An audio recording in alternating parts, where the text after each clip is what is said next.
this case happens, they're very well known that father owns a really big company in Hollywood. They eventually moved to Hollywood, where he's the CEO of this huge company. Yeah, and it makes a bunch of shows and whatnot. So, very well known family. They actually they moved to Hollywood and lived in a house that was actually lived in by like Michael Jackson and Elton John. So, a super big mansion. I mean, it was beautiful. You can look up pictures of it if you want to see it. But the kids had a very nice upbringing. They had a lot of money. They had very high expectations from their parents, right? Jose was very hard on them. He wanted them to be the best of the best at everything they did. And the boys actually were really, really good at tennis.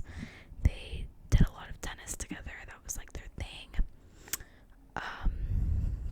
Eric was into writing, I believe. But both of the boys, Jose wanted to go to Ivy League universities. And in 1987, Eric Menendez was accepted into Princeton. But in his first semester, he was actually suspended for plagiarism and was told he couldn't return until 1988. And obviously, this is a huge issue in colleges with people plagiarizing. And Jose was very, very upset about this. Like, he got them into this great school. He tried to pay them off even. From what this is all what I've heard, so it could be very different. But he did try to persuade the system, I guess. In that summer that Eric got kicked out of Princeton, I believe right after he got hired at his dad's company, and the people that he worked with basically said he didn't do shit, he didn't do anything, he was lazy. You could tell he only got the job because the CEO was his dad. But that summer, the summer of 1988, the boys were actually caught stealing over $100,000 worth of jewelry from their friend's parents' house. Now, they had actually done this a couple times and they'd gotten away with it. But this time they weren't so lucky, and Jose, the dad, was very, very upset. But he actually was more upset that they got caught than if they actually had gotten away with it. He was fine with them stealing, but he was like, why did you get caught? Why couldn't you find an excuse, something? So he wasn't able to talk about that. He wasn't able to talk them out of it, is what I'm saying. So, kind of hanging out with the wrong crowd, the boys were, and the parents were not dealing with this well in the right way. In July 19th, 1989, Kitty, the mother, actually told her therapist that she believed the brothers were narcissists and they exhibited signs of sociopaths. So this is kind of the first sign that we know of that maybe the brothers were a little off. And we're just going to jump right ahead.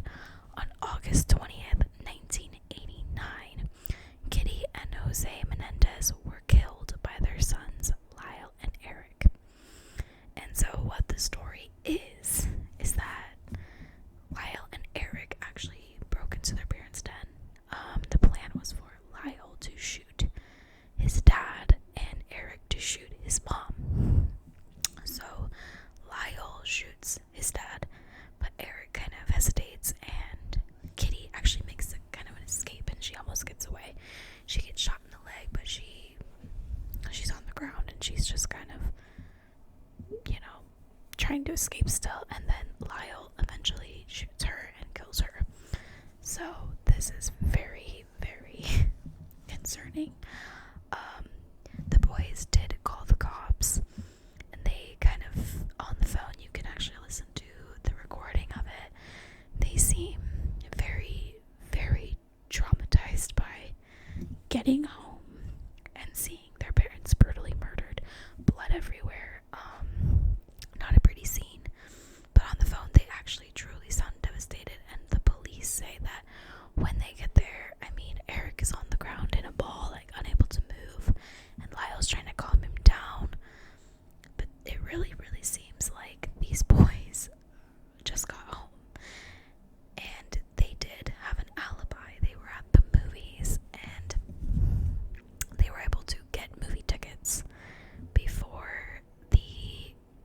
cops got there so that they were able to say they were at the movies and then came home and blah blah blah.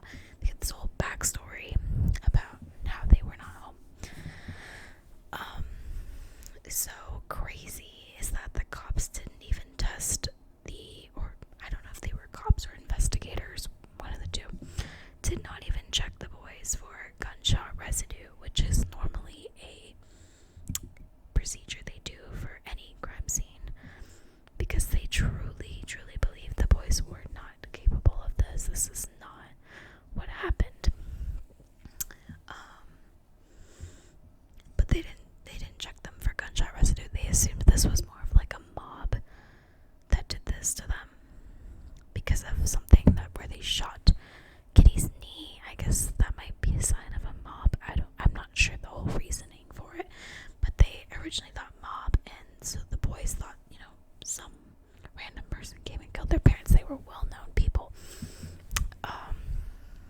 So after their parents' death, the boys were acting really weird.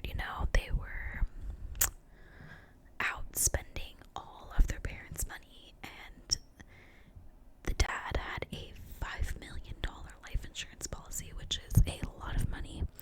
The boys didn't have access to that, but they were buying new cars, this like $50,000 tennis training for Eric.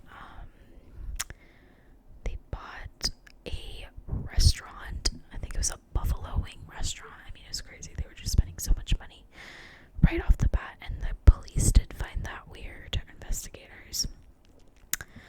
The boys actually had a therapist, and they were still seeing their therapist at this time, especially after what was happening.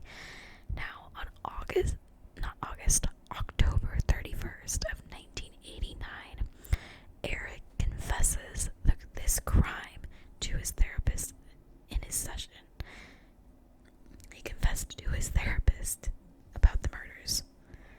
And obviously, the therapist is like shocked by this. But there's a thing called doctor-patient confidentiality, so he brings him in, and they actually call the other brother Lyle, and Eric is like, yeah, I kind of spilled the beans. Yeah. And Lyle's not happy about this, but eventually Lyle comes down to the therapy session. I don't know if it's the same one or if it's another day, but they both end up having a lot of sessions with this therapist, many sessions. And the therapist actually recorded all these sessions without them knowing, as well as his mistress standing by the door listening in case, anything went wrong. So his mistress was there just in case, they decided to kill him or something, because I believe it was Lyle that actually did threaten the psychotherapist and said that he would kill him if he told anybody about what they said. So really, really bad. Yeah, this is on November 2nd, 1989. Lyle threatened to kill the therapist, abolishing the patient-therapist confidentiality. But the therapist didn't turn the brother in. Instead, he continued to see them, videotaping their session until they were arrested and the police took the tapes. So whenever Lyle threatened to kill him, he actually got rid of the policy that the patient-therapist confidentiality, because he made a threat. And so those videos of them confessing were actually able to be used in court. If he hadn't said that, they would not have been able to use those in court. Now, on March 8th, 1990, Lyle Menendez was arrested at the age of 22. And on March 11th, 1990, Eric Menendez was arrested at the age of 18. December 8th, 1992, they were indicted by the LA County Grand Jury. Some of these words, I'm like, what does that mean?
this is alleged, by the way, nobody knows for sure, genital exams until they were like 16. The father used inanimate objects on them. Anytime that this happened, the father threatened them, saying he would kill them if they told anybody about this or if it got out. There was a witness, I think it was their cousin, and she went up there and she did say that, she was told about this sexual abuse back when they were children. There was another friend that went up there and said that as well. But it's just so interesting to me that, is this just a made up story? Or were they really, really, really being abused? That's kind of what the whole thing is about. And the boys were found guilty in the end, I believe. Let me just double check so I'm not going crazy. But they were found guilty. Yeah, they were found guilty of first-degree murder and were sentenced to 2 consecutive life sentences each without the possibility of parole. So even though the defense really pitched this idea that it was self-defense, there just wasn't enough evidence for that to be the case. They still murdered their parents, and they did go to jail and are probably still in jail, I would hope. But I just want to know what you guys think. Like, could you see this really being like, were these kids really abused? Because the way that they were on the stands really was convincing. I mean, they were up there sobbing. It could have been all the stress of the trials and whatever, but it's just a question. And I believe that the therapist that had the recordings of them was actually terminated from being a therapist anymore. I'm not sure why, because I feel like what he was doing was kind of smart, but I'm not a judge or a cop or a therapist, so I'm not sure. So yeah, let me know in the comments what you guys think about this case. Obviously, this is a very quick rundown version of what kind of happened, but I would love to hear your thoughts on this. Please give this video a big thumbs up if you enjoyed it. Watch a documentary on it. It's crazy.